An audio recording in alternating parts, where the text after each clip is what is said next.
Oh my.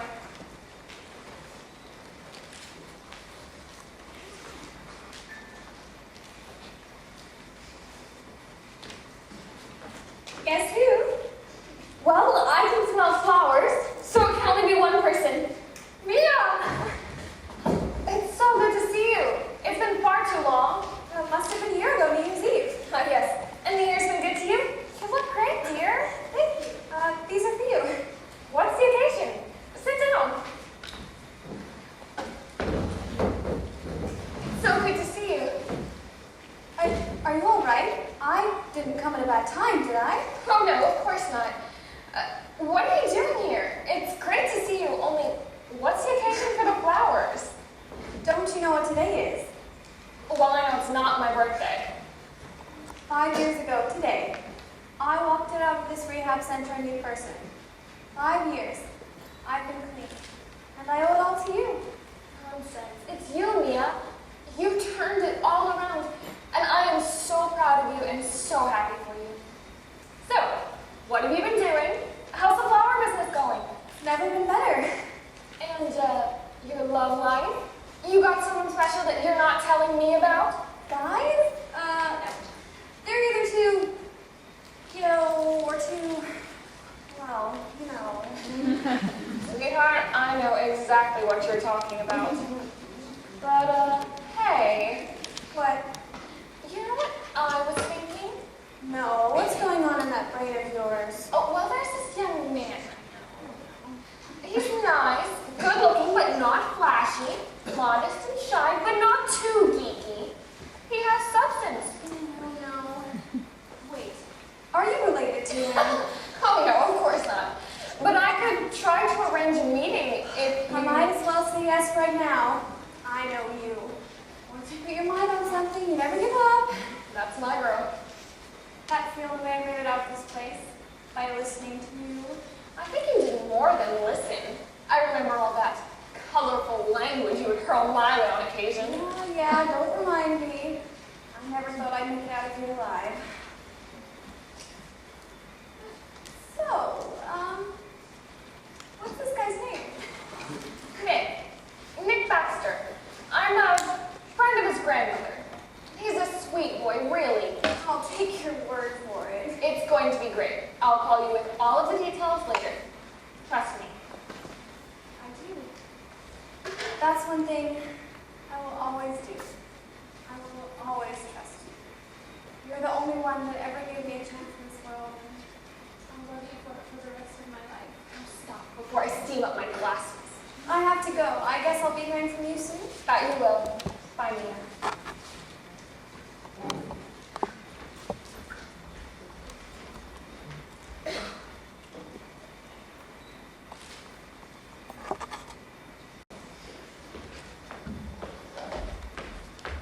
Mr. Stewart? Honored to meet you, sir. Hello. They told me not to gush all over you, but I grew from reruns of Life with Stewart. Reruns. I guess that's about as much as I'm good for these days. Oh no, that's not what I meant. Well, I'm JC, and I'm here to make sure your time in the studio goes as smoothly as possible. So if there's anything you need, just let me know. Water. Excuse me? Water. I could use a glass of water. Of course, I'll get right to it. The song should be along in a moment, so please, take a seat.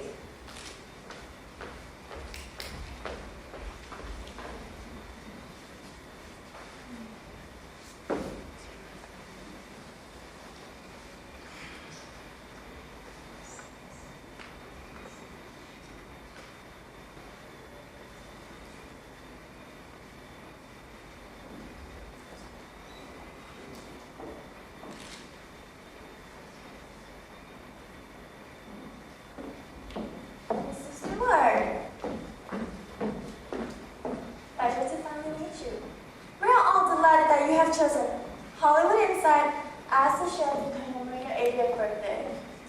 Well, you offered the most money. Well, I guess that about says it all, doesn't it? When do I get my money? I have the check right here. After the interview is over, it will be yours. Well, okay then. Let's just make sure you get through the whole interview before you go spending it. Are you ready to begin? Please, just get on with it. Robert, you got us good and tight here? Everything set? Miss Song, we're shooting from 3 different angles. Good tight shots, ready to roll. Okay then. So, since this is a tip interview, we do all the music and intro. We can get back to it. Sorry, Miss Song, Mr. Stewart requested a glass of water.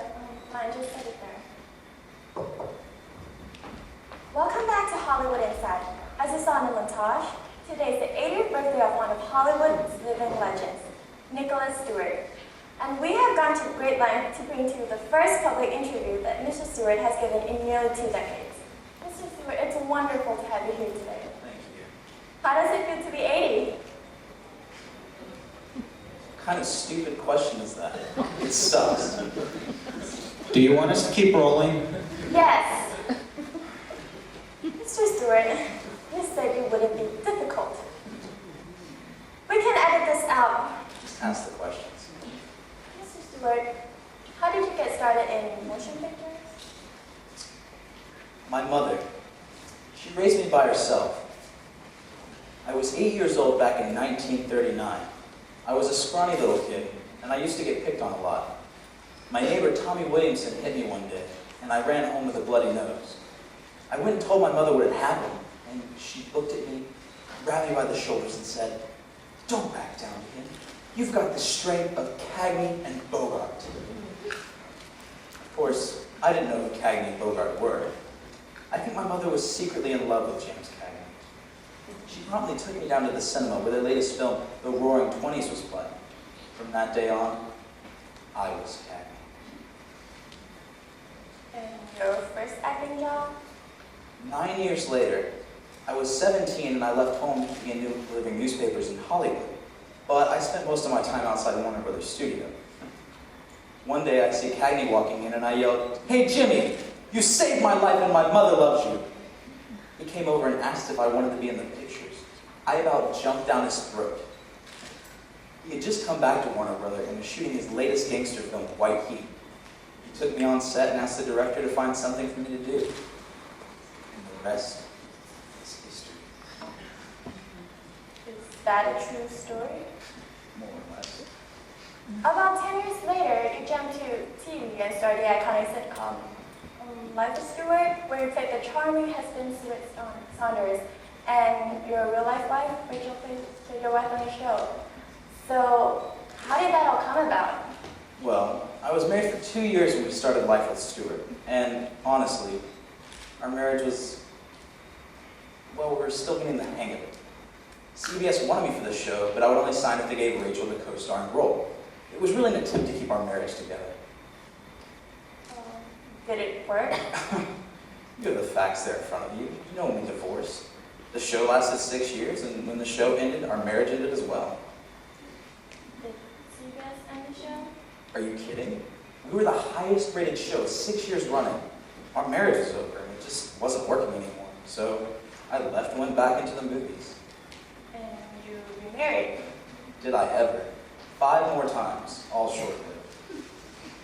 Wasn't it 6? What's the difference?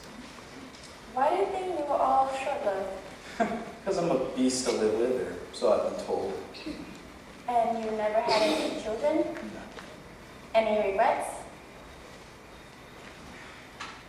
About what? Life? Love? Do you ever wish you had second chances at certain parts of your life? I mean, everyone has skeletons in the closet of their past. I mean, some you live with and some you wish never happened. But I've learned to keep my mouth shut so some cocky little TV journalist like yourself doesn't twist my words around and put me on the front page or in some blog or Twitter tweet or whatever you call it. So, you do have regrets. Do you ever wish you had children? I'm starting to regret consenting to this crummy little interview. Mr. Stewart, there were rumors of affairs and erratic behavior on the set of Life with Stewart. Was it an affair that ended your marriage? You want to see erratic behavior? What I do know is that this interview is through.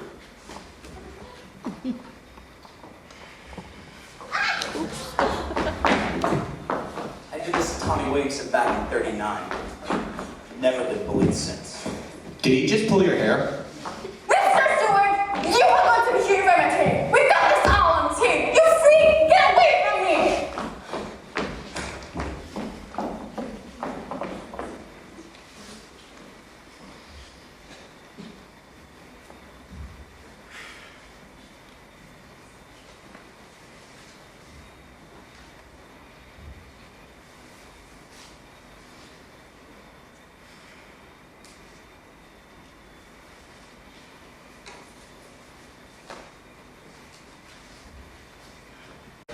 She's a unique person, to put it mildly.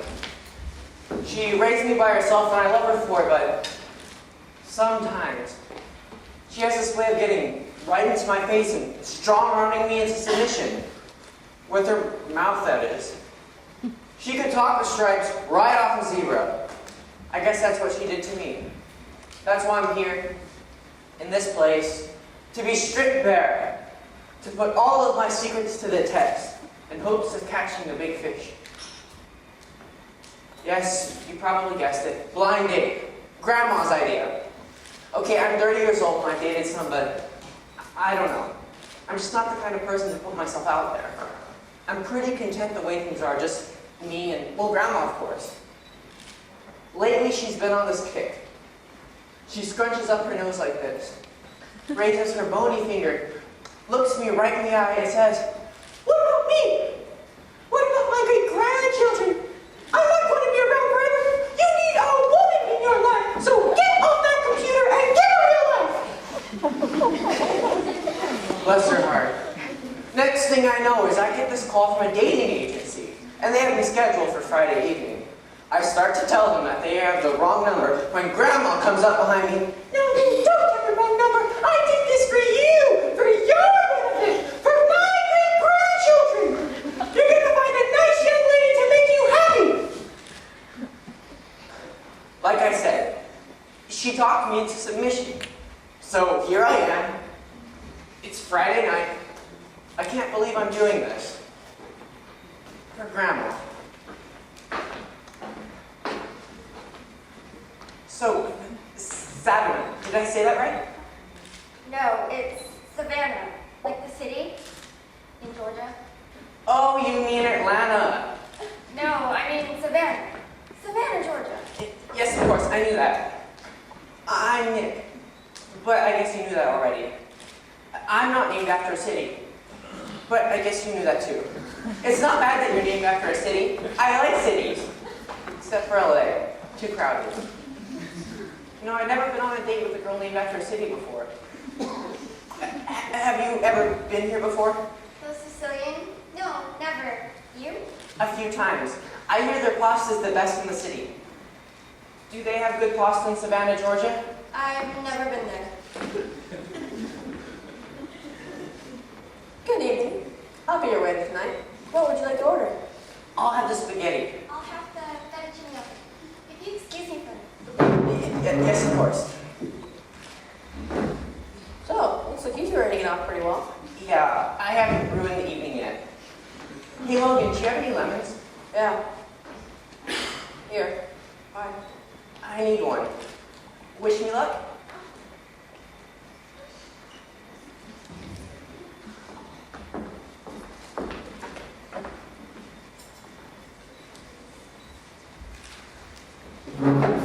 Welcome back. Thanks. So, This water, it has lemon in it. I know, I took the liberty to squeeze in a little juice just to make it extra special for you. No, I'm allergic to lemons. I'm breaking out. Oh, no. No, I can't breathe. Hey there, doctor in the house! Don't worry, she lived. I went home and did a little research.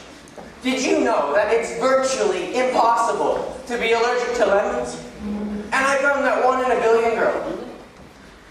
Let's just say that the state of Georgia is not very happy with me right now. Hey, my name's Alexa. Hi, I'm Nick. Nice to meet you. I know, right? So let's go to order here. I don't really know. What do you like? Waiter? Good evening. May I take your order? I'll have the spaghetti. I'll have the grilled chicken with pesto, the salad Poliana, and the garlic breadsticks. Oh, and the lamb.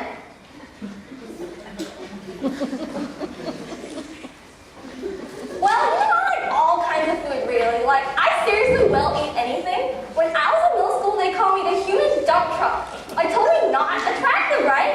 But then again, what is that more, right? I still keep my girly figure. The food just vanishes into thin air. Okay. Oh my gosh, did you see Hollywood Inside yesterday? Like the interview with Stewart? He is so old, but he used to be so hot. Like I used to be in love with him when I was a little girl. Even though he was like 40.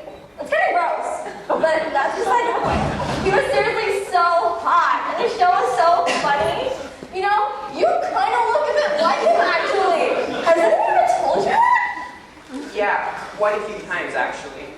Yeah, you were super talkative. I am generally pretty talkative. People say that's what they like about me, though. I blame the aliens.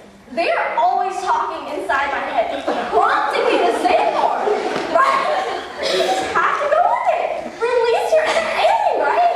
Life is so much more interesting when you're full of things to say. You certainly seem full of it. Here I am laughing about myself. Hey, why don't you tell me about yourself? What are your dislikes? What do you love? Oh, me. Well, I love dogs and trying all sorts of new things, like the other year. I love trying new things too! There was this time that my best friend, she got a puppy from her boyfriend for Christmas, and she would complain that it just yapped and yapped non-stop. And I looked at her, like, girl, who do you think you are talking about a puppy like that when you yap and you're just,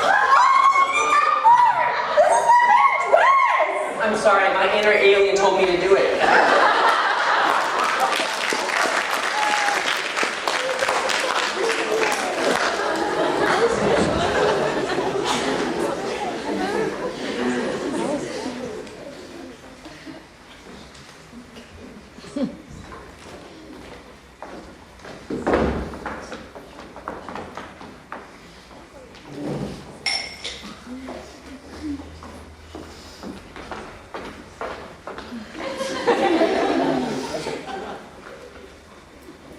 Thank you for taking me out tonight. You're welcome. I've never actually been to this restaurant. Yeah, it's pretty good, I guess. This is where I took all the other girls. So, have there been many other girls? That's not exactly what I meant. Well, I guess it's a nice place to bring girls. Waiter?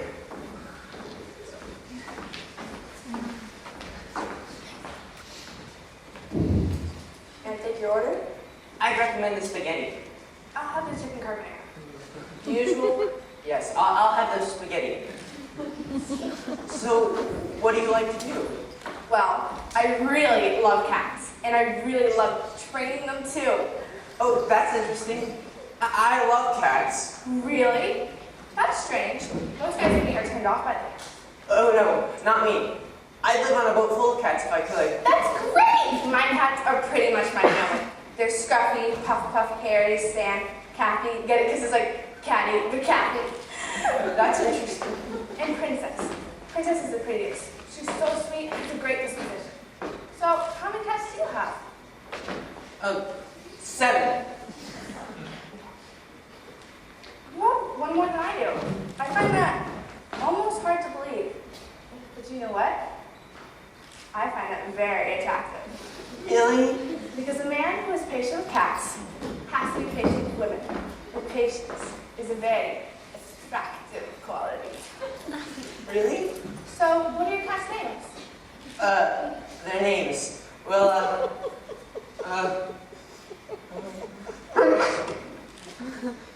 there's Sneezy, and then there's Grumpy, and then there's Dopey, You named and... your cats after the 7 dwarfs? That's adorable! Just like you. Really? Are you okay?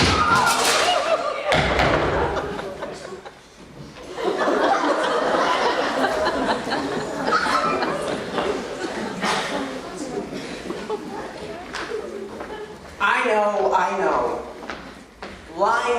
nowhere. Sure, I got stuck with the bill, but Grandma, she was undaunted. She was like, "Did Thomas Edison give up the first time the light bulb didn't light up?" I was tempted to ask her if she witnessed it in person. But that's just the kind of relationship I have with my grandmother. So, I decided to give her idea one last try.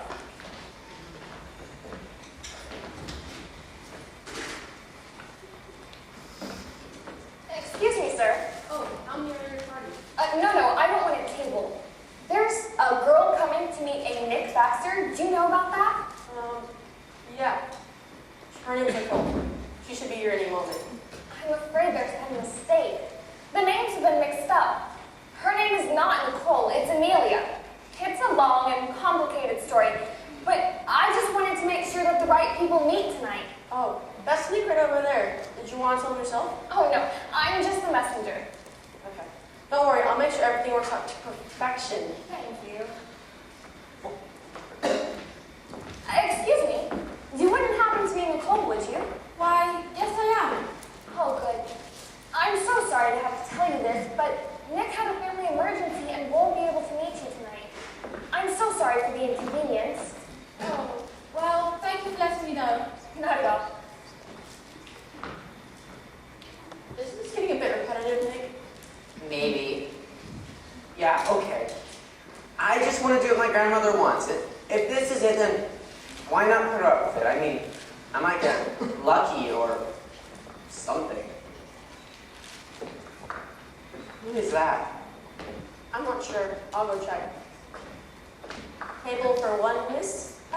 No, actually, I'm here looking for a guy named Nick. Oh, you must be Amelia. Yes, that's right. Oh, he's right over here. He's waiting up here.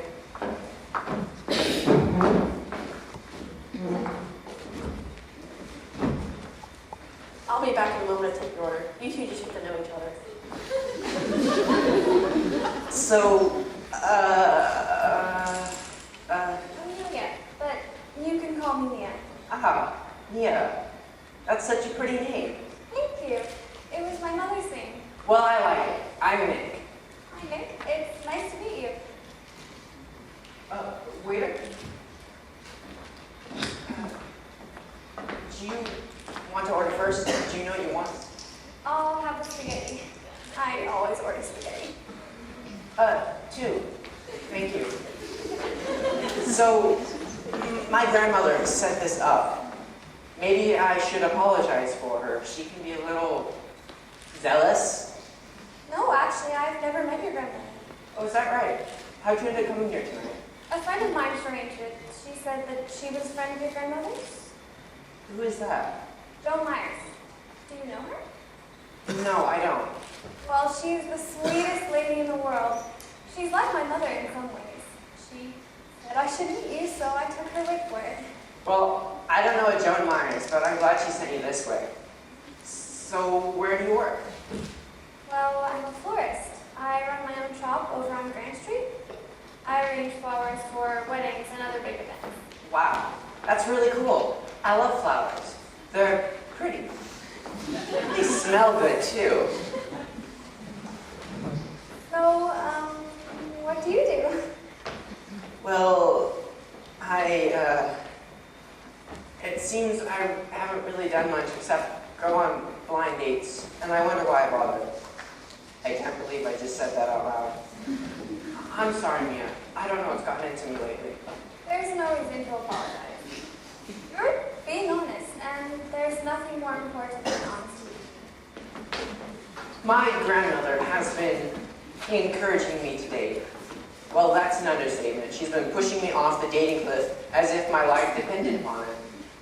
I've gone on so many blind dates lately that have just ended disastrously. And I'm the cardinal rule of dating is to never talk about others that you've dated.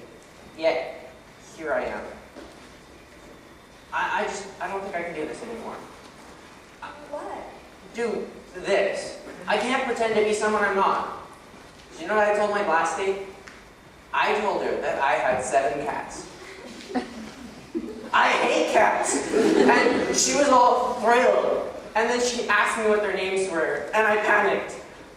And I told her that they were named after the 7 dwarfs. And she believed me. What am I doing? Mia, you seem like a really nice girl. Maybe I could save you a little heartache. With my track record, this night is not going to end well. Well, I must say no one's ever given me fair warning at the beginning of a date before.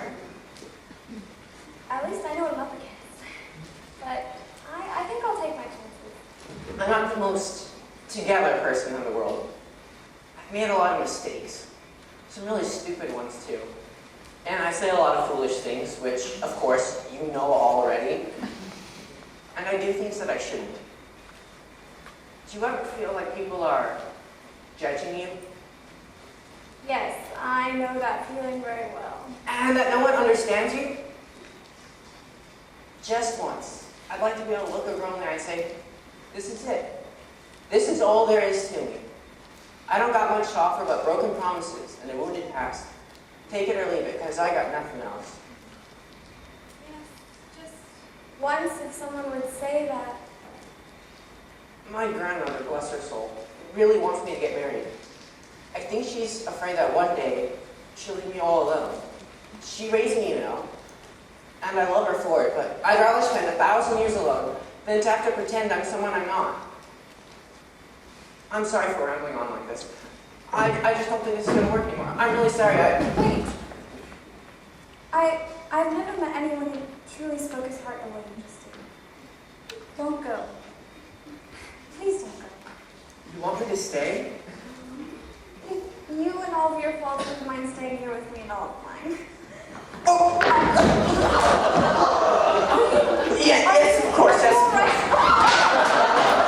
Oh no! Not again! I'm sorry! I'm so sorry! I'm so sorry!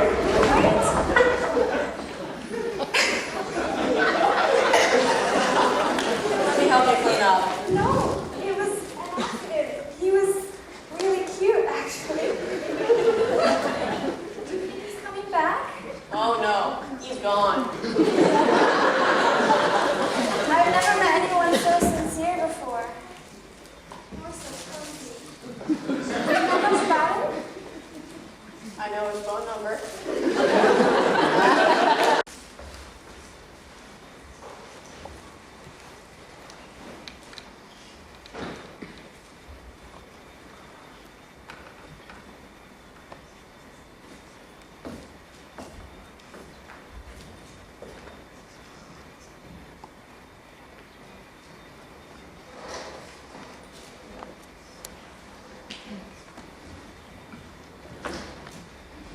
Hey, Grandma.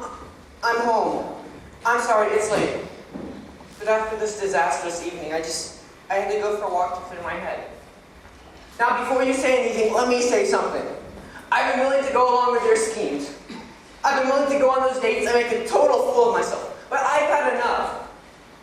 I had a girl that I really thought I connected with, and I flipped right over her and flipped a tray of food into her lap.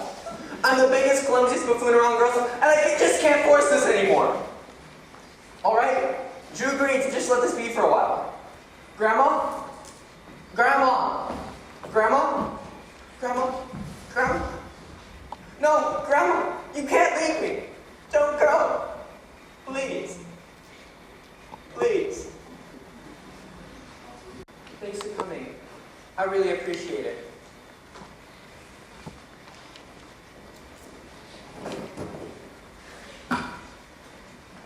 Are you alright? I'm fine. I'm just having a hard time taking all this in. It happened so fast.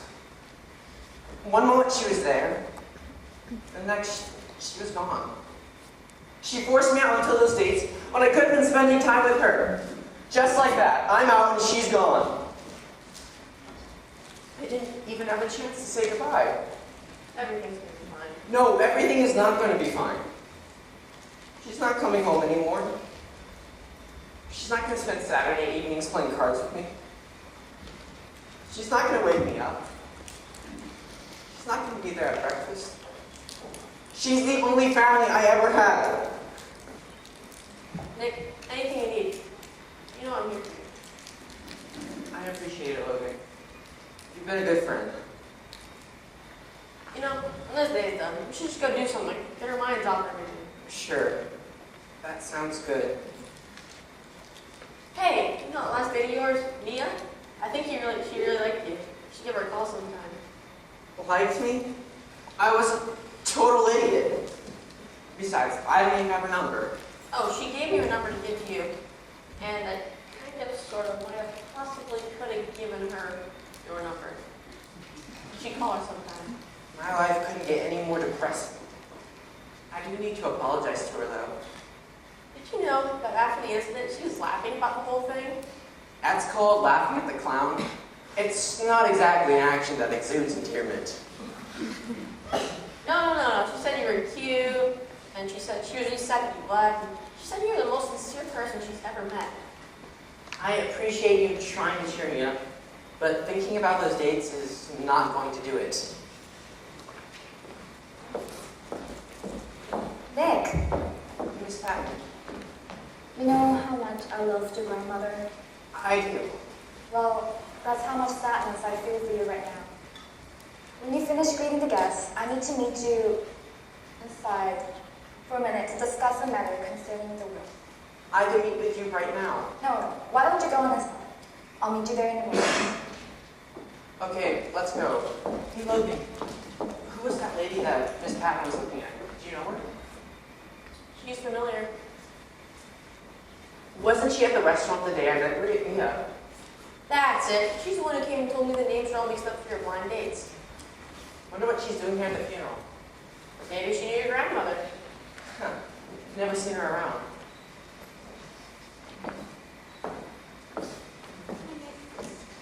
Yeah.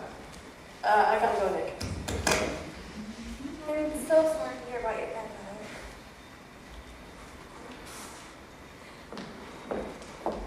What are you doing here? You should not have come. Hello, Barbara.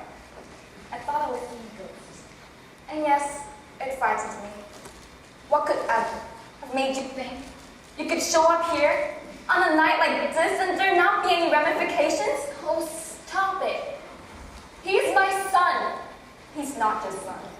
And it is frankly rather disgusting and self-centered of you to even say it. You walked away from him. You killed Adele's son with your recklessness. I will not have you make a mockery out of what she did to her grandson. How dare you show up at her funeral?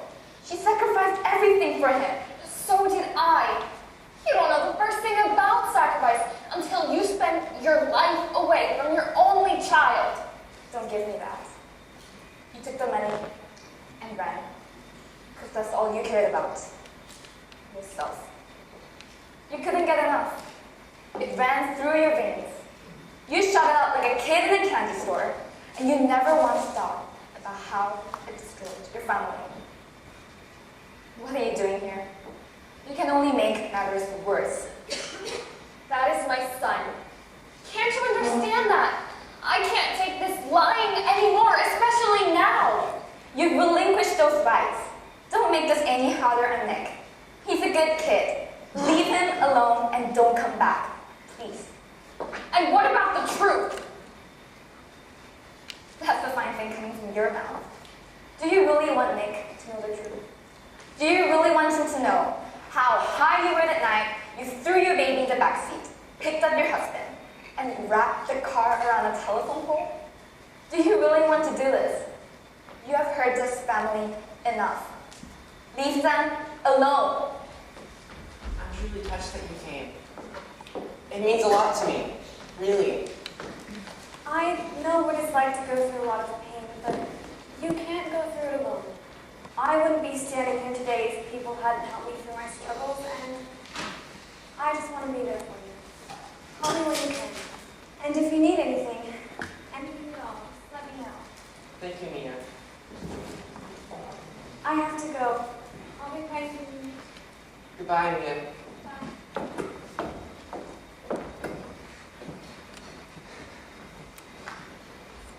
Can you explain to us your relationship with Mr. Stewart? How long have you known about him? Do you have a close relationship with him? Does he know about the death of your grandmother? I don't know what you're talking about. Please, go away. Nicholas Stewart from Life Estate. How long have you known about him? What do you mean? Did your grandmother ever speak of the affair? Do you know if you're mentioned in his will? Has he tried to contact you? What's going on? Go away! Stop taking pictures! You have the wrong person! Do you mean to say that you are unaware of the situation? Did your grandmother never tell you that you are the grandson of Nicholas Stewart? Isn't your middle name Stewart? What are you talking about? Your father was the son of Nicholas Stewart. Have you been receiving money from the movie star? No, I have not. That's a lie. How dare you spread rumors like that on the day of my grandmother's funeral? What do you know about your parents? Didn't they die when you were young? Have you been in contact with Nicholas Stewart? Get back here! Do you deny that?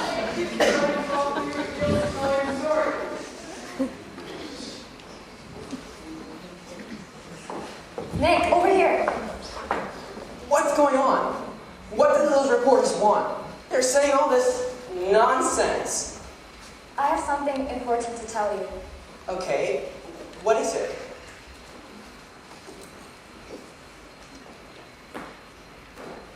Look, almost everything that you know about yourself isn't true.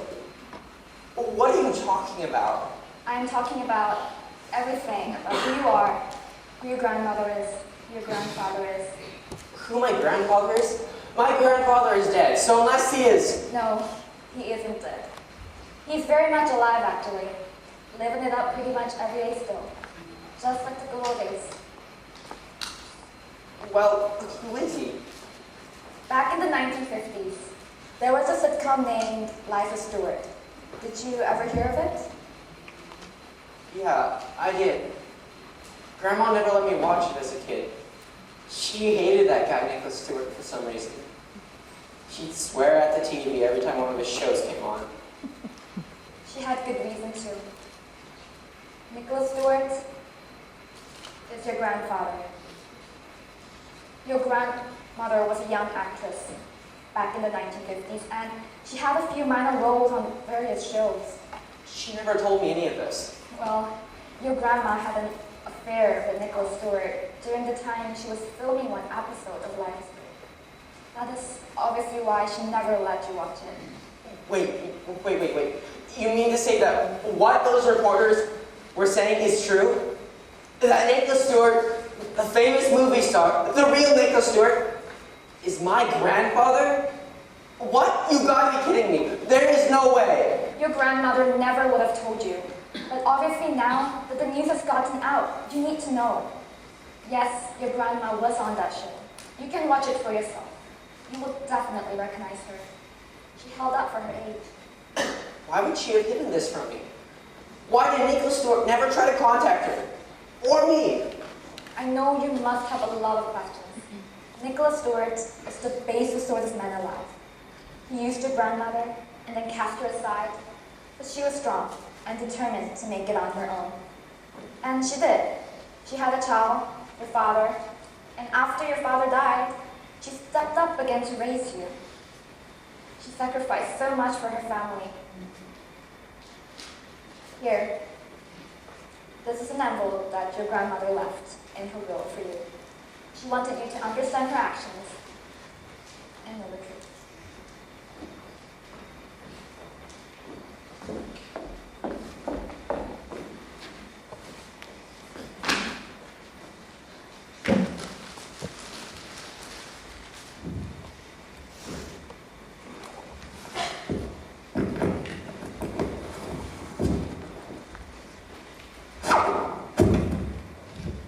My dear sweet Nick, first of all, let me just say that I love you more than anything, and that I'm sorry for keeping some things from you while I was alive, but it was necessary. If you're reading this letter, you now no doubt know that Nicholas Stewart is, in fact, your grandfather. I had hoped to keep the simple facts from you in order to spare you some unnecessary grief, but apparently, this has become public knowledge.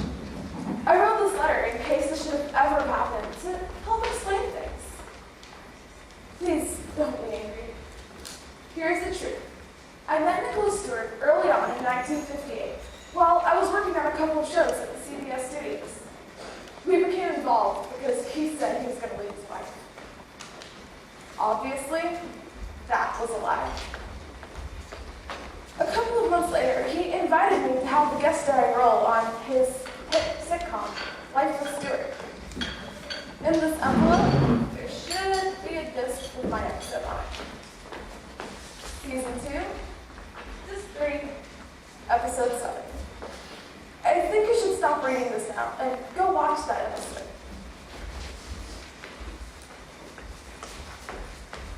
Music set. Action!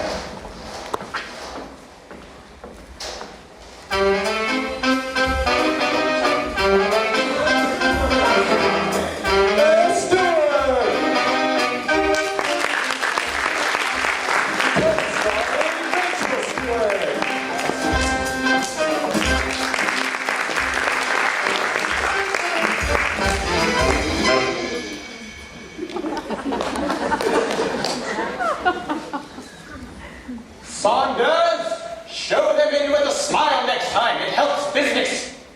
It's hard to show people into a death trap with a smile on your face. What was that? I said I'd try to show them in with a gift wrap smile on my face next time, boss. Good. Even you should remember that. Now, the Perkins account. Did you get back to them yet with that purse code on the 16-foot industrial refrigerator? No, sir, I did not. What? Why not? I distinctly remember you telling Jim to do it. Jim? I did not. I said, quote, let the nincompoop do it. I heard that too, sir. And the nincompoop is definitely Jim. You nitwit. Jim is the noodle dolt simpleton. You're the nincompoop. I'm sorry, sir. I thought I was the simpleton. My apologies. I'll get right on the Perkins account. What did you ever see in him? Oh, Daddy, you're in another one of your moods again, aren't you? Don't be so hard on Stewart. One day, he's going to be the proud father of your grandchildren. Heaven help me. My grandson's gonna be Nincompoop Jr. Hello, dear. Sweetheart, why does your father hate me so much? He doesn't hate you. He just passionately dislikes most of the things that you do. But that's just Daddy. Pay him no mind. He knows you're a wonderful, faithful husband who makes his wife very happy. So, are we still on for lunch? No, I can't. I have to go work on this Perkins account. I'll show your father that I can make a sale.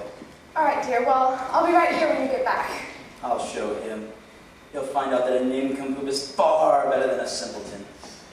I'm not coming back until I have good news about the Perkins account. So I shouldn't expect you for dinner? Just kidding, sweetheart. Go get him, Tiger.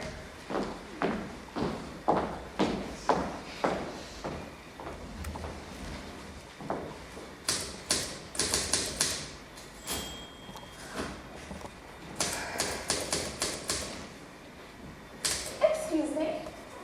Yes? I see your name is Rachel Saunders. You must be Stewart's cousin. I've heard all about you. Stewart's cousin? Yes, you are related to Stewart, aren't you? I didn't make a mistake, right? Yes, I am related to Stewart. And you are? Margaret Johnson. And how is it that you know my cousin, Stewart? I'm pleased to meet you. I'm soon to be Margaret Johnson Saunders. I'm Stewart's fiancé. His fiancé. Is that a fact? That boy never keeps me up on what's going on in his life. He is a doll, isn't he? Yes, such a sweet thing. Is he here? No, he went out for a while. But I would very much like for you to wait until he returns. It would be a wonderful reunion, and he could properly introduce us. Well, you see, I just have this letter from his mother to give to him. Could you give it to him? Yes, I'm gonna let him have it. As soon as he gets back, he will get this and everything else that he deserves. Well, I really should be going now. No, you must stay. I want to hear all about how you two met. Well... Rachel, Oh, I'm sorry. I didn't know we had a client. You must be Ted Rickenbacker, Stewart's assistant.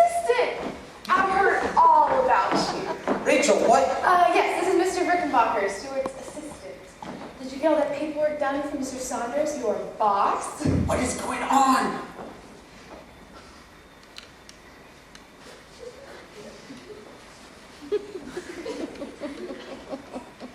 So, how is it that you know Stewart? Oh, why, I've known Stewart since we were small kids. I've known him since we were little kids back in Possum Holler. Possum Holler? Yep, good old Possum Holler. Good old Possum Holler. Now, Mr. Rickenbacker, do you really dye your gray hair? Stewart tells me that he keeps telling you that it's nothing to be ashamed of to have a younger man as your boss. Stewart's a good one to take photos from, no matter how old you are. He's a smart one, we all know that. He built this company, did he not? Yes, he did not. And Rachel, I heard you're married to one of the richest men in town. You told me all about him. Well, just picture Stewart and you'll have a good idea of what my husband is like. His wealth and assets may have been overstated, but he's certainly very richly deserving of something. I'm going to kill him. Well, I really must be going now. No, please stay. Have some tea. Oh, that's awfully kind of you. Yes. What would you like for tea? Honey,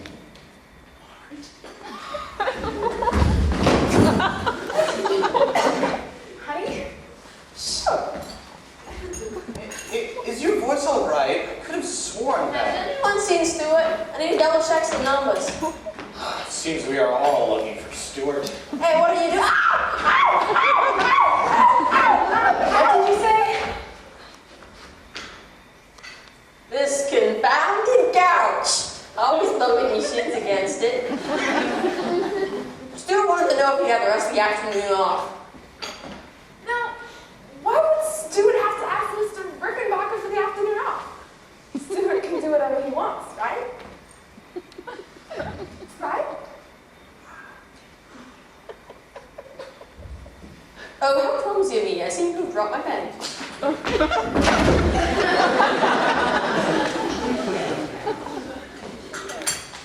So, Mr. Rickenbacker, what is it exactly that y'all do around here? Stewart never does tell me anything. Rachel, you tell her. We make customized refrigeration systems. Oh, yes, of course. I found that blasted pen of mine. I also remember the real reason I came in here. Stewart needs to clear you down in accounts receivable right away. What? Why? Is he down there? By all means. Perhaps I should come too. Oh no, we'll be right back. Come on, Rachel, Mr. Rickenbacker. You don't want to keep Stewart the boss waiting at, do we?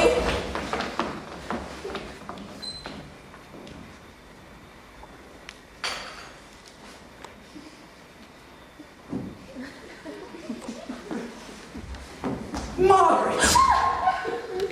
Stewart! Oh, Stewart! Oh, my dear Stewart!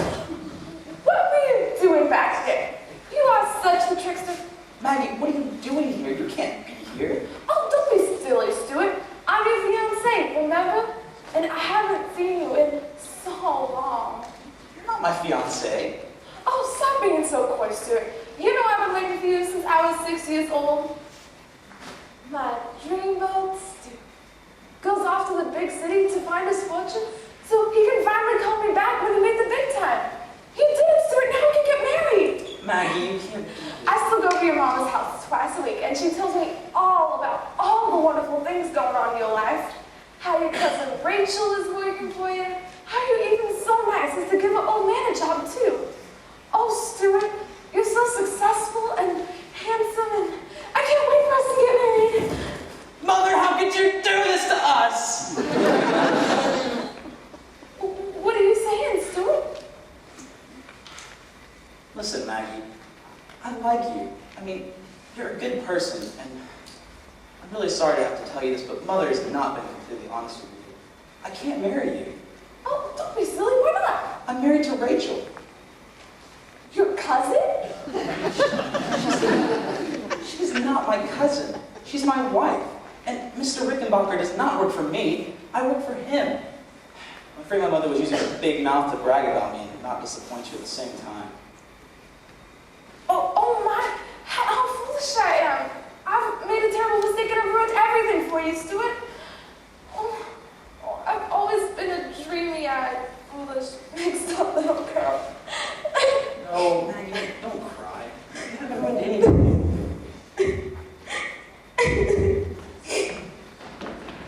How can you banned this gummy?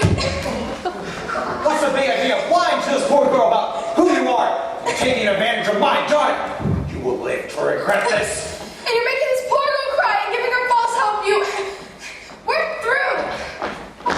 Oh, please stop. Don't be angry at Stewart. It's not his fault. I'm not really his fiancée.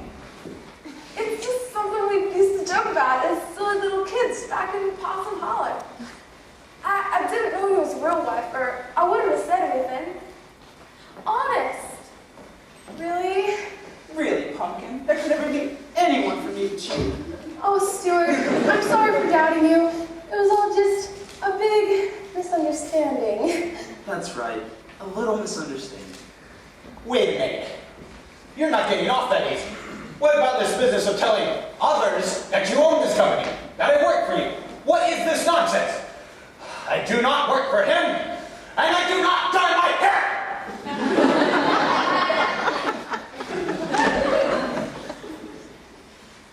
I'm afraid that's my fault, too. You see, Stewart's mother tends to be so proud of him that she may have exaggerated just a little about his position. I should have known. Oh, I'm so sorry I've caused so many problems. Well, Margaret, I've been waiting down there forever. What's taking you so long? Oh, Daddy! You remember Stewart? Stewart's honest? Little Stewart's honest. Working in a big city now, That's right, Mr. Johnson. I'd like you to meet my boss, Mr. Rickenbacker. Mr. Johnson is the largest fresh meat trunking company in the East. That's right. We'll butcher them on site and send the carcasses all over to Seymour. Well, if you ever need any more commercial refrigerators, we have the best, biggest, most affordable, and most reliable in the country. Funny you should say that, because I was just headed over to Fogg & Sons to see the line of future refrigerators. No need. Whatever Spog & Son offers you, we'll cut them by 5%, and we'll customize them to meet your needs. 5%? I do know, The Saunders family name is like gold in Possum Holler. Yeah, just like gold. I didn't know we were selling commercial appliances. I want 16 of the 20-footers. Can you have them delivered in under 30 days? It's a done deal. but wait, Here's a check. $6,000 up front. You can bill me a difference. 6,000? Done deal! What a good son-in-law! Not that husband.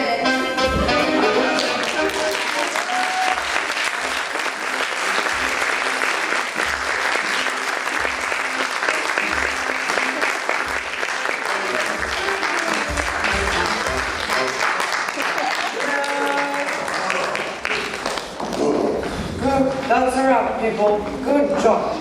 Beastly little episode. Mason here kept bulging his eyes out at me. Oh, it's fine. No wonder we're in decline around here. Stop your bulging. Stewart, just let me handle the customer, alright? Yeah. What did you say? Just get out of my face. Mr. Warner assured me that I would have complete control over my production. So you can push a little if you like. But I will push right back with your nose. You're such Let's a... stop with the pleasantries, shall we?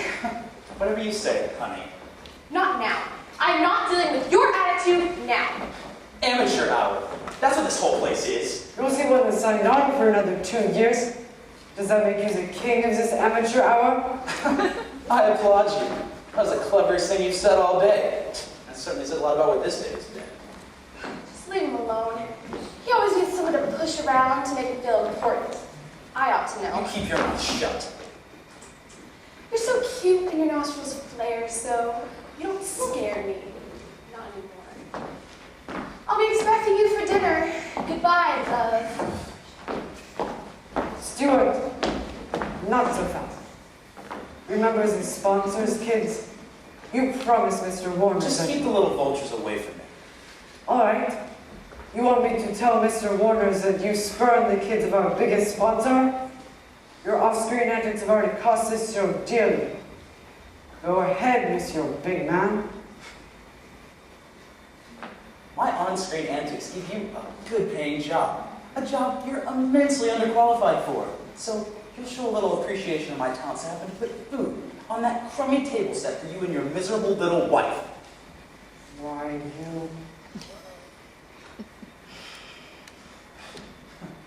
Where are the little darlings? Over there. Hello, children. How would you like a photo of Uncle Nicholas?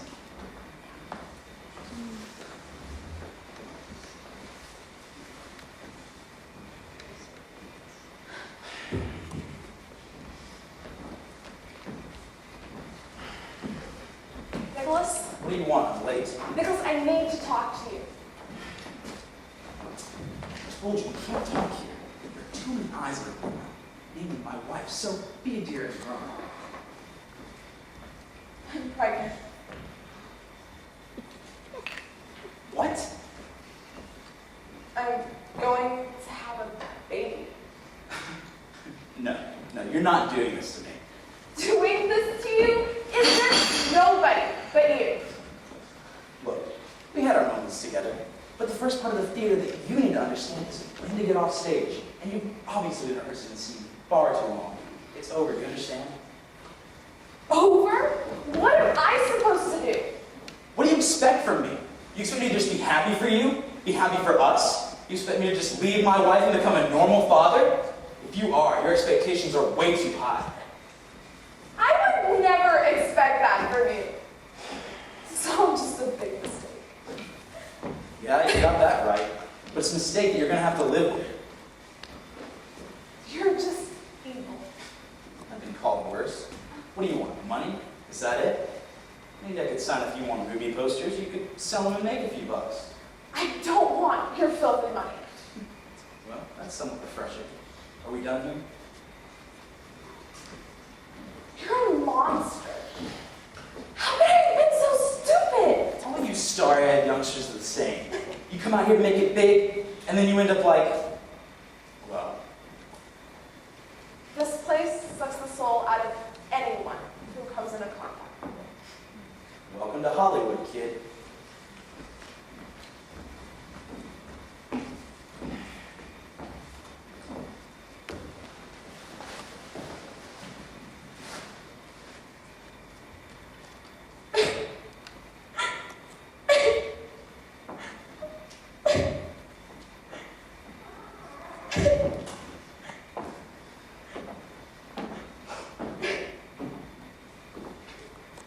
Oh, get over it.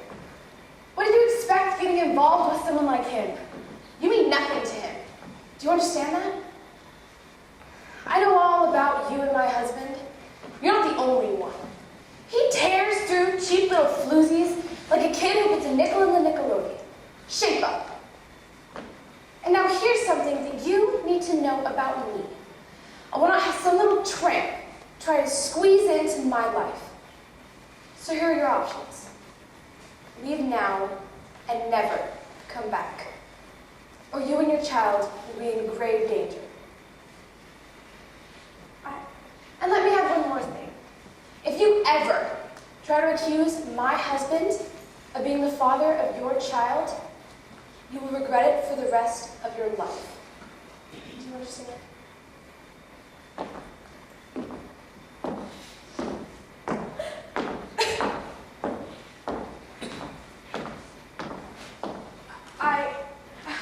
I want money. What? I'll do as you say. I'll leave and nothing will be said. I just need some money. I need some money because I have nowhere to go and there is no one to help. You'll get your money.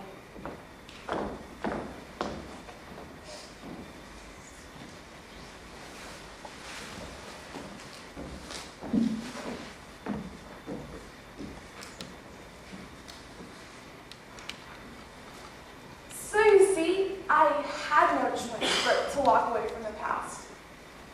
I never told your father who his real father was, and then we lost both your parents to that tragic car accident. I didn't think it was necessary to bring up everything from the past. I'm so sorry, Nikki. I love you so much. Live your life fully, and don't let anything hold you back.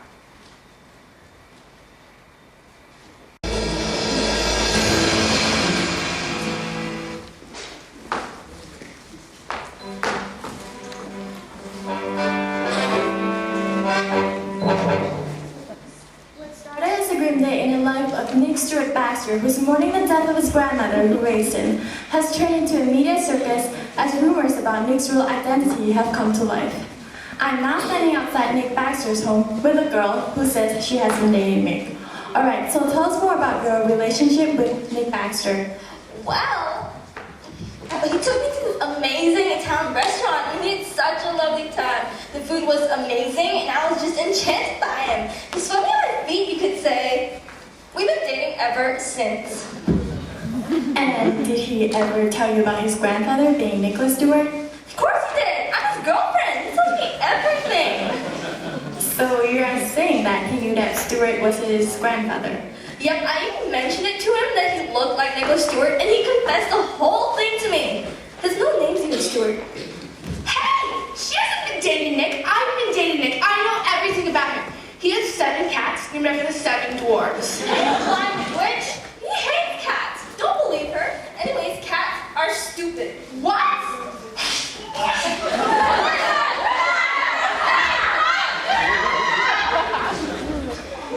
There you have it. The demonstration of the true tragedy of this day and age. People willing to exploit any story for their personal gain. Whatever the true story is, this much we know. Dalat Baxter had an affair with Nicholas Stewart on the set of his iconic TV sitcom, Life with Stewart, resulting in the birth of Charles Baxter. He died under strange circumstances in a car crash when Nick Baxter was a baby. Now, here comes the strange part.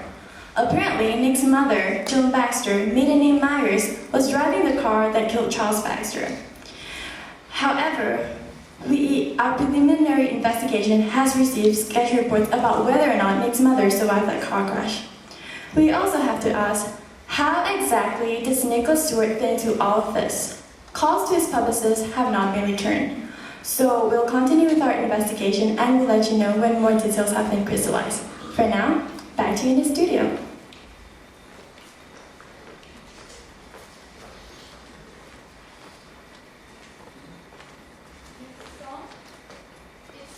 It's Nicholas Stewart. I'm not talking He to that thought he would say that, but he says it's a...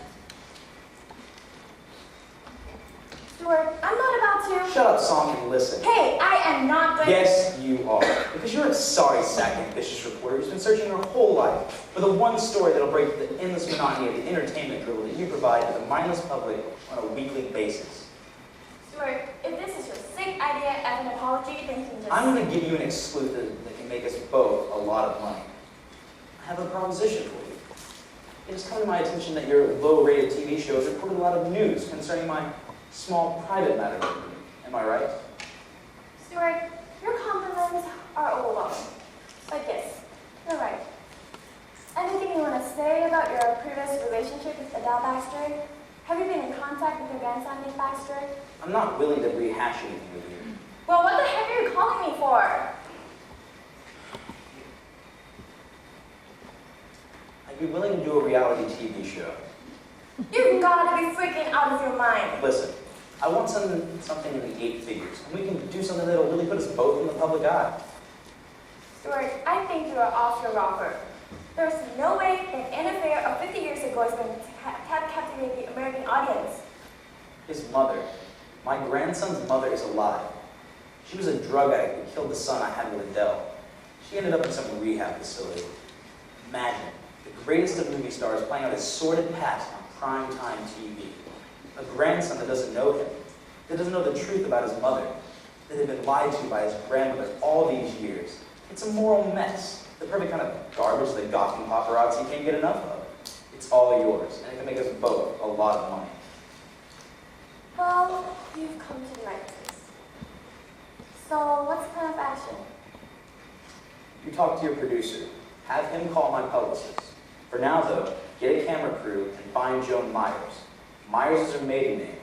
And you gotta move quickly on this before somebody else scoops it. Confront her on all the allegations about her past. Expose her for the fraud and good-for-nothing tramp that she is. Say whatever you want about her, I don't care. She'll be so humiliated that she'll crawl back into her hole. It'll make a great start for our show. Okay, then what? Then we pay a visit to my grandson and offer him a cut of this proposition. You're just going to waltz right in and tell him to air his family secrets all over the news? It's all about the color of the money and the size of the stack of bills. Stewart, I hope you don't get any dirt on me. If I did, I'd sell you out in a second. I'll be in touch.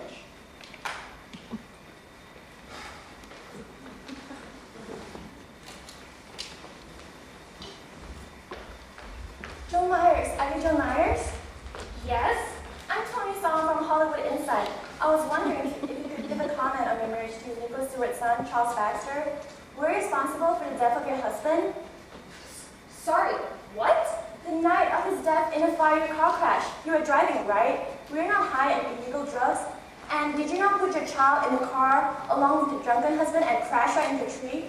How can you not face manslaughter charges for this? In essence, you murdered your husband, did you not? I didn't murder my husband. Did you rely on drugs to ease your conscience? What? Go away! Isn't it true that you were paid off to leave your child and walk away? And you took that money in order for you to make a mounting addiction to drugs, right? No, that's not why. I didn't, no. Did you kill your husband as leverage to blackmail the real father to pay you off so that you would expose him for taking part in an affair with a poor, pathetic junkie with a falling apart marriage? I won't answer any more of your presumptuous questions. How can you explain the disappearance from your son's life? Have you ever killed again to spur an addiction to drugs? And what about the death of your mother-in-law? Go away. And what about Nick Baxter? Have you been in contact with him? Does he know you're alive? Leave him out of this. How can we leave him out of this? Isn't he entitled to know the truth? You abandoned him. You killed his father. You did it all for money. No! Cut it off. He was right. You are a pathetic woman. Who was right? You know who. The only one that could give me all those juicy tidbits about your sordid past. The great one, Nicholas Stewart. We're all just pawns in his a little power play, but that's all right with me, because both of you are going to make me rich. You. Oh yeah, I can see this evil, it just around the axe. We can't hide who we really are now, can we? I suppose that son of yours is getting quite the shock of his life right about now. I think it's about time to pay him a little visit. You.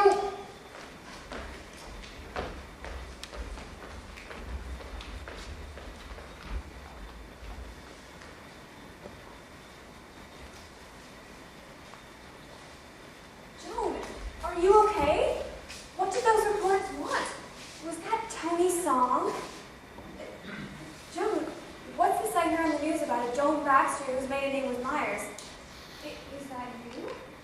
Were you once married to Nicholas Stewart's son? And what about Nick? He's your son?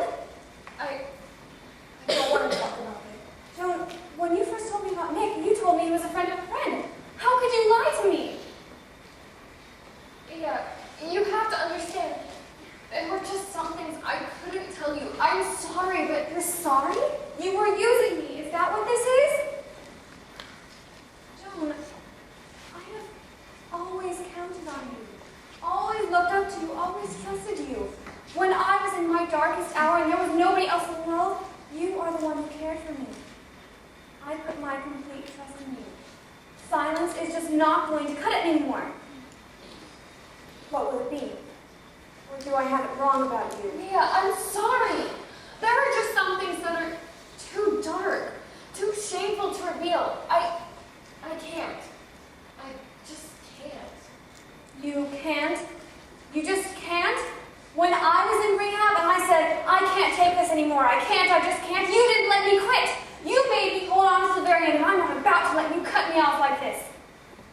ways, Joan. It goes both ways. What will it be? Either I get the truth or we're through. No, Mia, you don't understand. I'm trying to understand. Why won't you let me understand? Maybe it's time for you to face up to your demons. My life has been cursed. I won't drag you into You this. already have. No, it's not what you think. Fine then.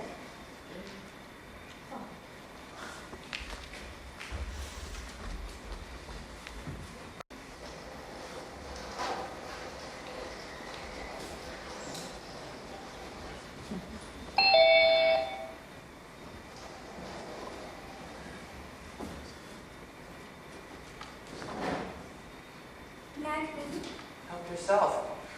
I need to talk to you. Do you? Do you really? Should be good. Do you have any more errands to run?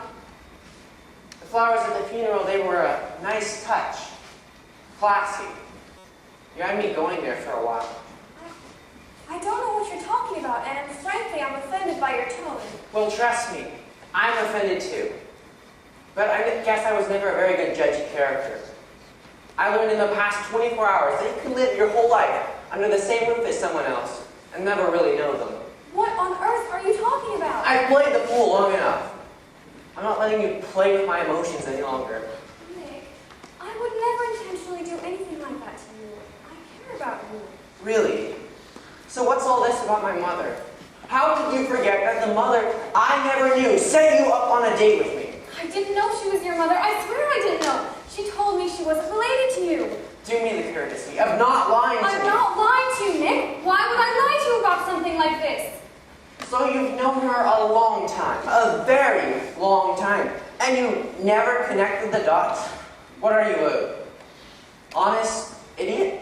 Or a dishonest friend? I guess it doesn't matter.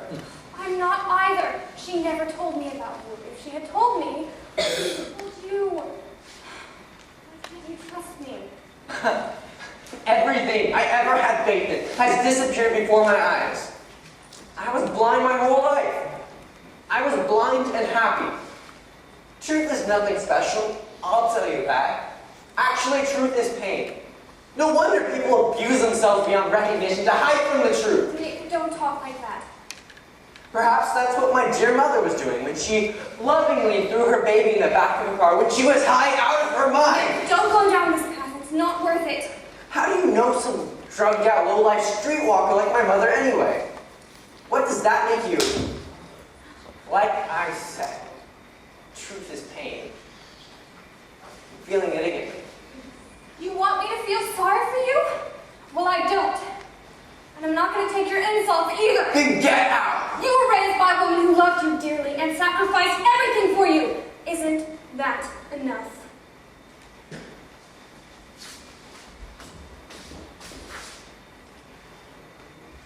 One more thing. Stop dragging the truth through the gutter when you don't know the first thing about truth. You have never been so alone, so desperate, so without hope, that you sat on the edge of your bed, hand shaking up and down, holding a razor blade against your wrist because you couldn't bear to look at yourself in the mirror one more time. That was me. That was my reality, my truth. And yes, it was painful, but it wasn't the end. Someone reached down into my wretched life and wouldn't allow this bondage to kill me. Do you know who that someone was? Your mother. That's right. She may have lost you, but she saved me. So don't sit there and pretend like you know everything. You don't.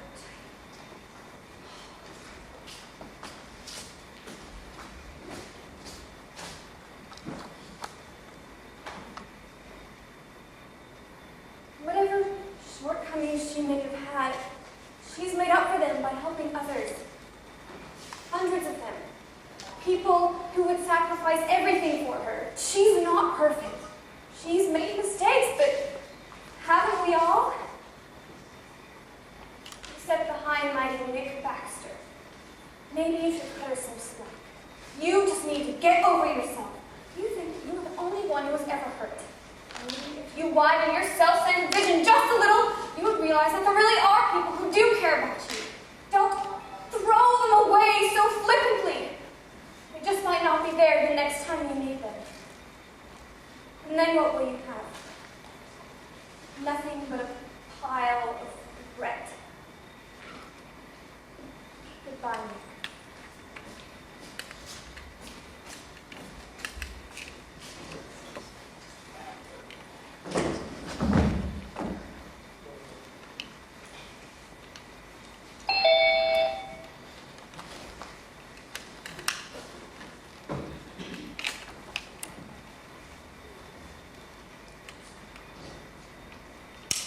Nick, may I come in?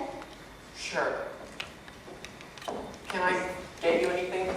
No, I'm here to... What is it?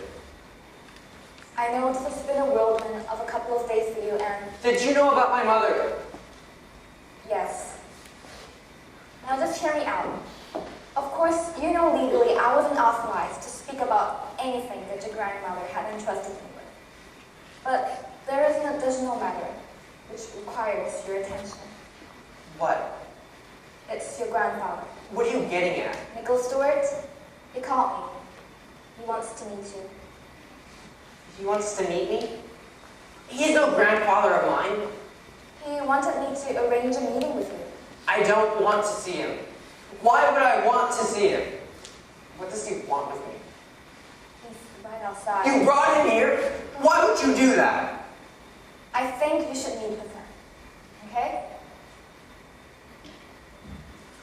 Okay? Why would my grandmother do this to me?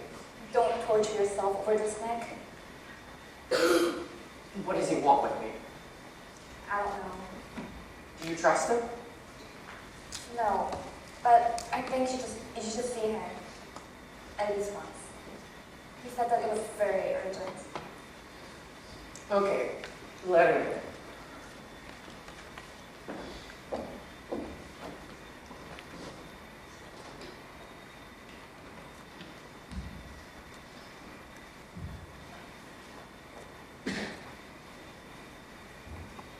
Leave us alone. It's okay. So, you're the grandson. How old are you? 30. You mind if I sit down? Go ahead.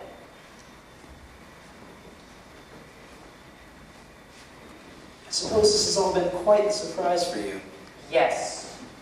Well, life is full of hidden surprises. One has to learn how to shake off the worst of them. What do you want, Mr. Stewart? You don't need to be so formal with your grandfather. You're not my grandfather. Well, I suppose if you're referring to anything beyond the biological factor, then you're correct. I don't suppose you ever even received a Christmas card from me, did you? My grandmother left me a letter explaining everything that you did to her. If you're looking for some kind of family reunion, don't waste your time. You'll never mean anything to me. Oh, Nick, I was young and full of myself back then. And is it any different today? Keen perception, you Baxters. No, I suppose now I'm just old and full of myself.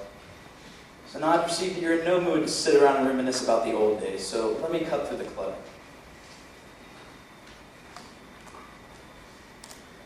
Song, get in here. What are you doing? You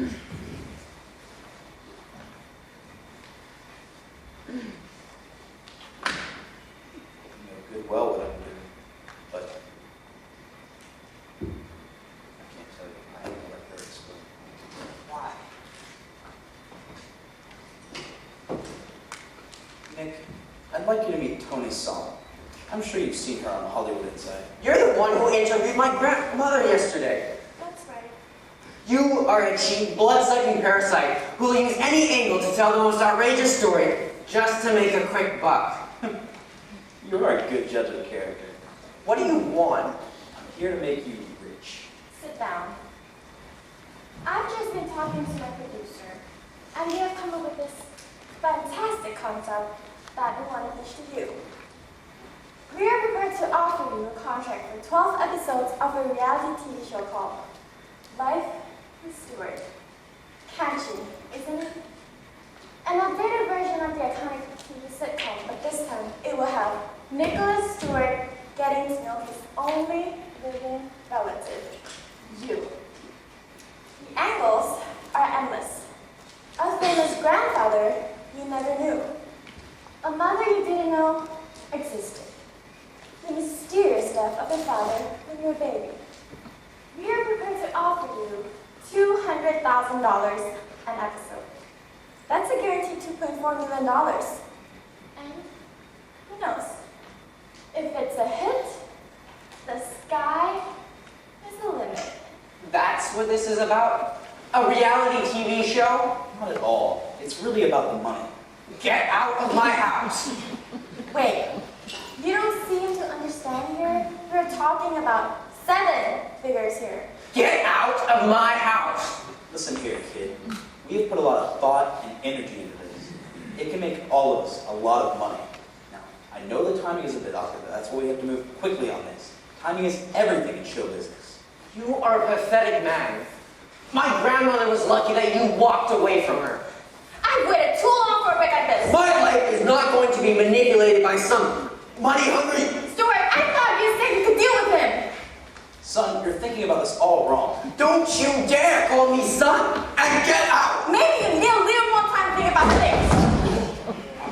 Perhaps you'll come around with a little more persuasion. Song, leave him alone, you idiot. Ouch! Get out of here, Song. This is your idea. Why did you go and knock him down to the floor? Just get out of here, it's over. No, this is not over. This is not over. Son, let me help you up. Get out! I didn't mean for you to get hurt. You are a pathetic man. My grand... You've got nothing but your past. You're not a man at all. You're a shell. A cartoon character. You've got no feelings, no heart, no soul. When's the last time you even felt human? I don't ever want to see you again. Leave! Leave me alone!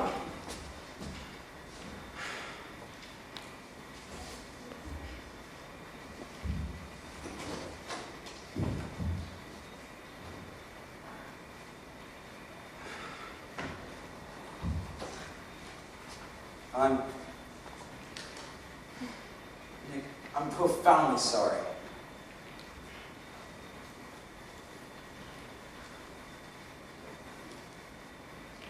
What is this? This is a letter I received from Adele nearly a month ago. I think you'll find a bit of comfort in there. She loved you a great deal.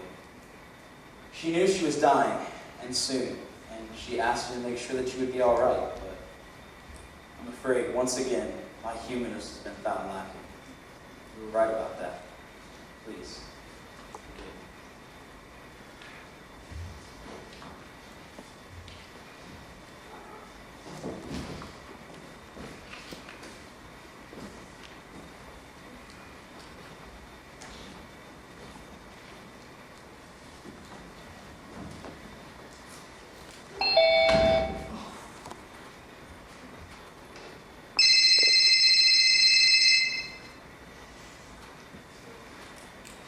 Mia, don't hang up on me. I'm not going to hang up on you, Nick. I'm so sorry for the way I treated you. I had no right to do so. Please forgive me. I forgive you. I know you've been under a tremendous amount of pressure. You would not believe what just happened. Nicholas Stewart showed up here. Are you serious? Nicholas Stewart? He's always been my absolute favorite actor. Well, he's an old fool. He brought that Tony song here and they were trying to exploit my life into a reality TV show. Things got a little out of hand and I threw them out the door. Not without an autograph, I hope. Mia! I'm sorry. It's just that it's Nicholas Stewart. My idiot grandfather! Oh, you didn't leave on good terms? I was so angry with him for bringing that song here, for not caring about it. Yet, I couldn't help but feel sorry for him. He's a lonely old fool. When he finally left, he asked for forgiveness. Did you give it to him? He was about as deserving as... You? That's Swift, all right. You have this moral compass that's always directing your actions, don't you? I've been wayward so many times that I need a moral compass to keep me on the straight and narrow. So, did you give it to him? I said nothing and he left. So forgiveness hanging in the air like an unfinished line. It would be a shameful thing to waste. Do you mean you think I should contact him? What do you think? Will you go with me? I wouldn't miss a chance to meet the great one. Why do I have a feeling that this is a bad idea? Take a deep breath. I'll meet you there.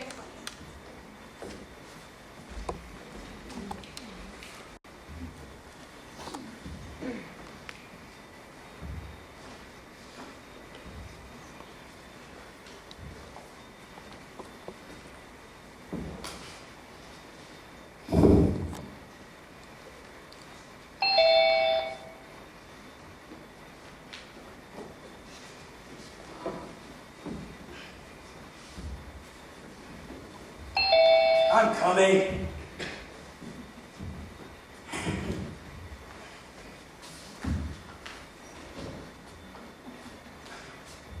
My, I wasn't expecting to see you here, I must admit. Mr. Stewart, I just wanted to thank you for giving me that letter from my grandmother. It meant a lot to me to know what lengths she'd go to for me. Who's the young lady? Oh, I'm sorry, this is my friend Mia. Mr. Stewart, I've been a huge fan of yours ever since I was a little girl. When I was 7 years old, my mom bought me the complete set of Life with Stewart on VHS. I loved every single episode. That's very kind of you. Can I have your autograph? You're a friend of my one and only grandson. I think we can do a bit better than that. Is that okay, Nick, that I called you that? It's okay.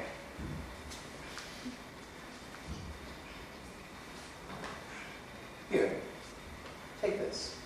What? I won this back in 1962 at the Cannes Film Festival for my role in The Dawn of Hope. I can't take this. Why not? I've been carrying it around for these 50 years and it's never done me any good. Why do you carry it around? Sit down, you two.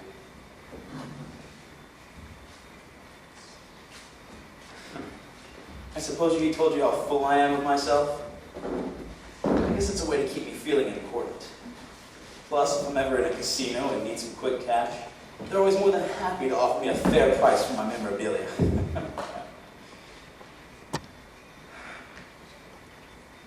You two feel sorry for me, don't you? That's why you're both here. There's nothing quite as pathetic as an old Hollywood icon that doesn't age very gracefully. That's not true. Right, Nick? Right. Who are you kidding? There's nothing worse than wrinkled stardom. Eventually all the creams, the surgeries, the Botox don't work anymore. When the younger stars come behind you, you can't help but to look over your shoulder. It gets harder to find work and even more difficult to find companionship. First you plan on living your life in a dignified manner, and you end up scrounging up, exploiting others. Right, Nick? I told you I tried to exploit them for some money. I'm shameless. We all live with regret. No, I'm afraid all the regrets live with me. I mean, look at Nick. He was raised by his grandmother. Never knew any of his other family members. He had one woman who single-handedly made sure he would be all right. She was a good woman. I had an endless flow of shallow ladies who left me broke and empty. Did you know I was married 6 times?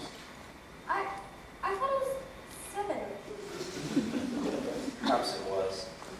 I don't even remember anymore. What a sham they all were. In acting, one of the first things I learned from my first director was you need to know when to get off stage. Too much spotlight makes anyone shrivel into obsolescence. Perhaps the James Deans, the Marilyn Monroes, or for you younger generation, the Heath Ledgers of the world had the right idea. You get off the stage young. Let the world worship you the way you want to be remembered. Don't let them see you old and desperate. I should have exited this world a long time ago. Don't say things like that. I have screwed up my life so many times, but there's always hope. Nick, where did you find this Mother Teresa girl? Precious fortitude of character she has. By the grace of God and the intervention of a dear friend, I am here today rather than lying in a gutter somewhere. It is never too late to turn around. Right, Nick? Right. Not much for talking now, are you? All this introspection got you thinking? I honestly don't know what to think. True indeed. It's best not to think. I must say your visit has put me in quite a good mood.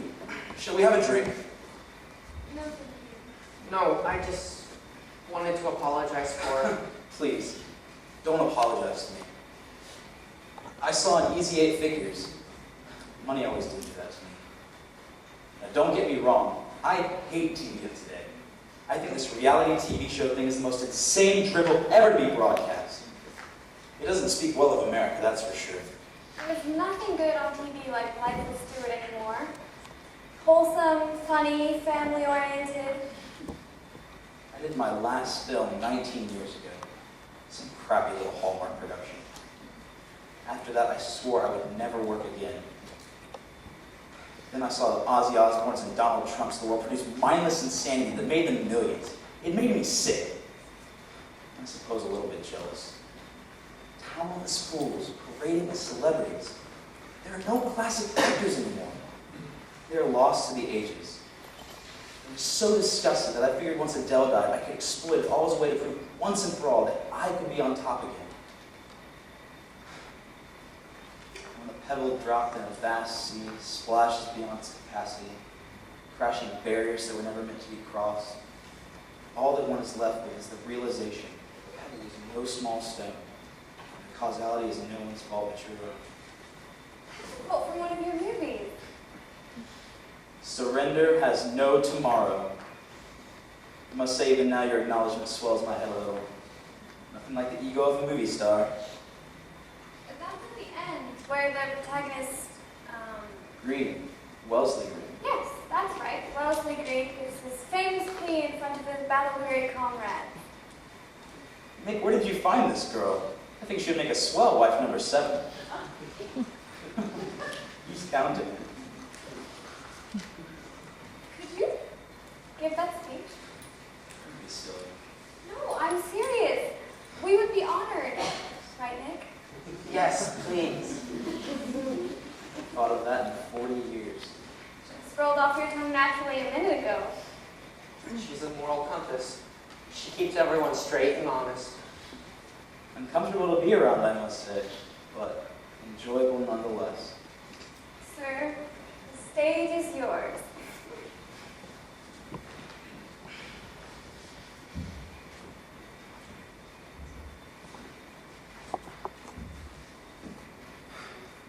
Character. That is what stands between us and our destiny. Each of us has sacrificed much to arrive at this point. The battered souls that we are would have given up the fight if it were merely up to us. If we were only flesh and blood, only here and now, only eyes and ears, surely we would not insist on pushing forward. For our eyes have witnessed odds that our hearts cannot derive courage from. Our ears hear not any reassurance to continue fighting, but only weakness and bickering coming from our tired, cowardly jaws. The ones we earn by witnessing too much death and experiencing too much despair. Yes, our eyes and ears reveal how human we have become, how cold our flesh feels, and how much colder our blood may soon be. But history reminds us that we are not only flesh and blood. We are not only here and now. We are not only eyes and ears. We are made of more. Much more. Time has poured its tired hands into our being, strengthening us with the wisdom gleaned from 1,000 souls that came before us. Those that knew us and loved us. Those we never knew but influenced the mechanisms of support that we have come to live by. Our character has been built by the sacrifices of those who lived their lives and suffered their deaths for our survival. If we extinguish the flickering flame of hope that the winds of fear are ferociously trying to snuff out, then we are not worthy to be called the sons and daughters of the ones that came before us. As the poet Asafi said, when a pebble dropped in a vast sea splashed beyond its capacity, crashing barriers that were never meant to be crossed, all that one is left with is the realization that that pebble was no small stone, and the causality is no one's fault but your own. If we die, then we shall be at fault. But if we live, then we too shall be the cause of that. As for me, I choose life. What choose you?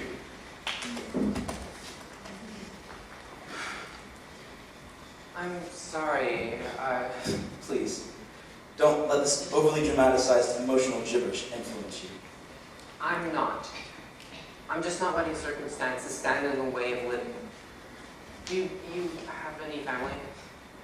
I have 7 dead wives that left me no children. I guess I'm staring at my lineage. Do you want to come over to my house on Sunday for dinner? Just as long as you don't bring song and the cameras. Perhaps we could get to know each other better? What about her? Is she going to be there with her autographed book? I'm going to watch all the reruns this weekend and quiz you on every little particular. Oh, heavens, no. I don't know what to say. I accept the invitation. Goodbye, grandfather. You're not as crafty as all those reporters say. See you Sunday.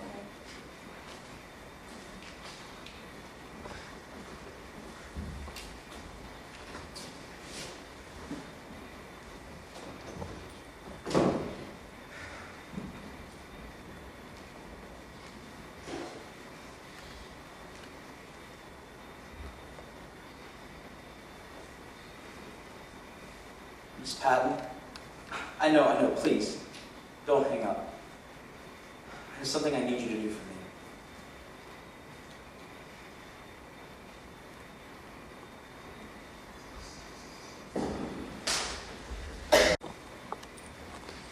Thanks for coming. You've been amazing for this whole thing.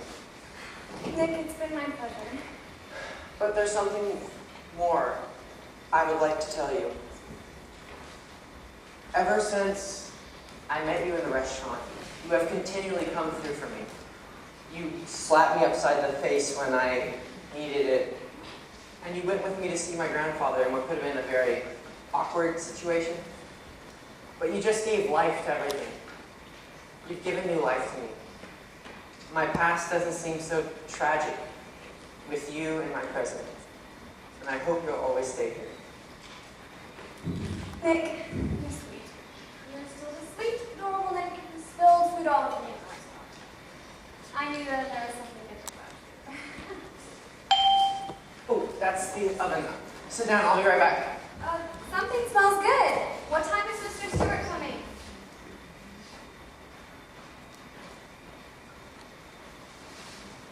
What time is Mr. Stewart coming?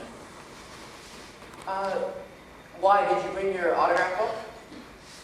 Shut up! But, yes, I did.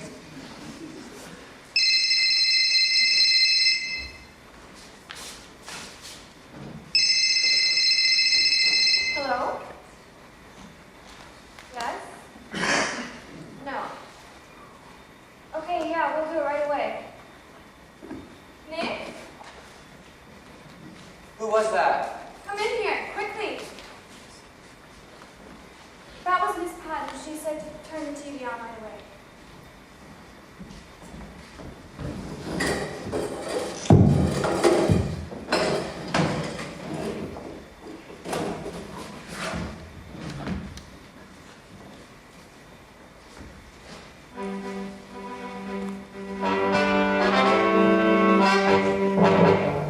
So to repeat, iconic Hollywood legend Nicholas Stewart was found dead this morning in his swanky hotel room by one of the housekeepers. Details remain sketchy. However, a source at the hotel who wishes to remain anonymous said that suicide had not been ruled out. Stewart found himself in the news in recent weeks as former mistress and B-movie actress Adele Baxter died, revealing in her will that her grandson was also Nicholas Stewart's grandson. Of course, Nicholas Stewart gave his last interview to my show, Hollywood Inside, not more than 2 weeks ago. It was also his first public interview in almost 2 decades, and it was his last. As I repeat, Nicholas Stewart died this morning in his hotel room under questionable circumstances. It doesn't make any sense. He seemed so alive the other day. He seemed happy. Nick, I'm so sorry. For the last 2 days, I've replayed my life over and over again, thinking what it would be like to have a famous grandfather to get to know over the next couple of years. And now it's all over before it's even begun. Nick, I don't think I'll be in much of a mood to eat. My head hurts so badly. why don't you go lie down? I'll clean up your kitchen.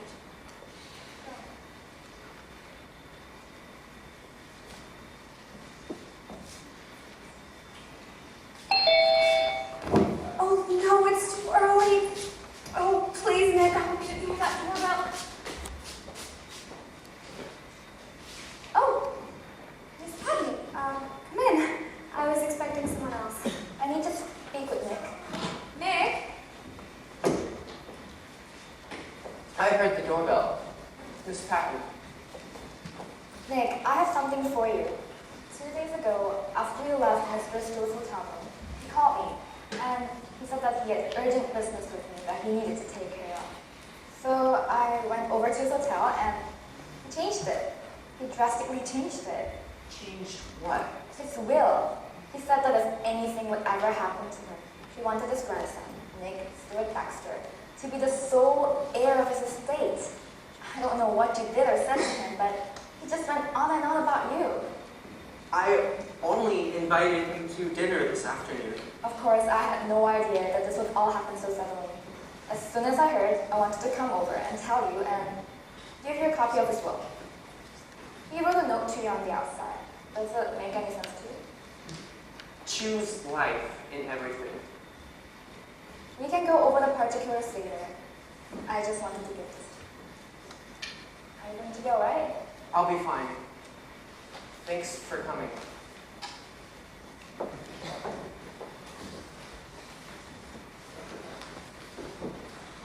Wow. What a waste. To go out like that. Such a waste. He really lived a miserable existence. Now, who could that be? Oh, Nick, no, I'm sorry for a very different reason. Why? I know who's at the door. Who? No, your mother. I invited her to the dinner with Mr. Stewart tonight. You mean that you... I thought it was necessary. Mia, you had no right to invite her here. Do you have any idea how much courage it took her to come here? Do you know what she's had to live with all these years? Do you know what I've had to live with in the past week? Nick, with all due respect, and not meaning to minimize your pain, which has been considerable, it pales in comparison to what she has had to overcome to stand out there and ring that doorbell. You owe it to her to answer the door. I owe it to her? I don't owe her anything. You owe it to yourself. Don't live with regret. Choose life. She may not ring again ever. Each time she rings, more courage is being expelled from her body. She's an empty shell standing at your mercy.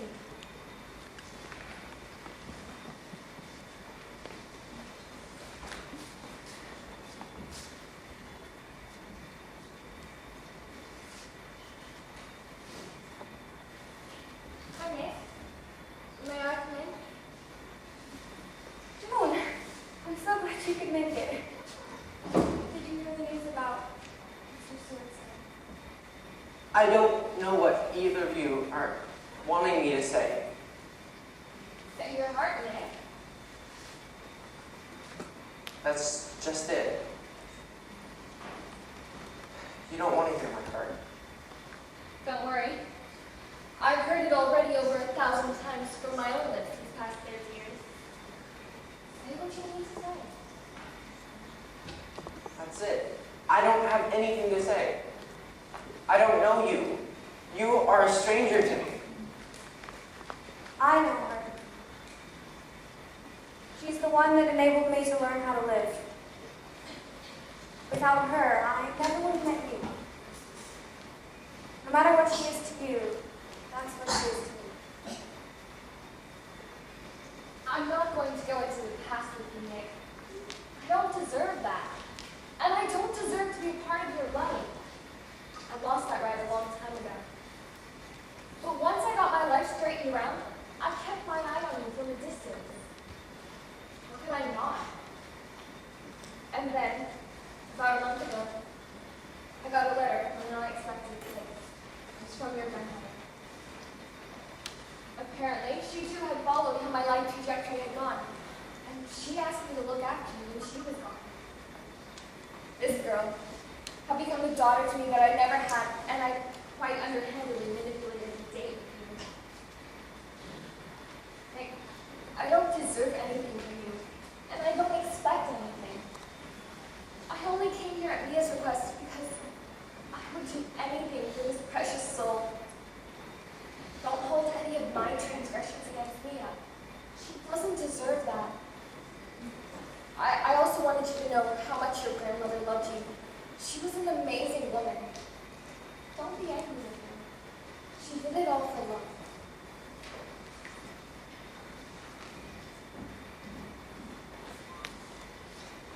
Mom, would you like to stay for dinner? I would love to.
The sound booth and their support that they've given this evening.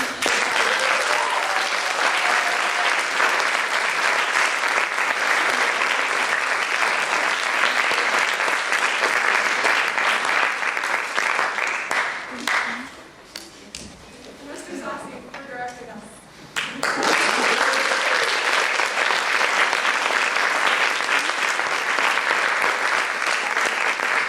Thank you to Katie in the backstage. Without her, we couldn't have done anything.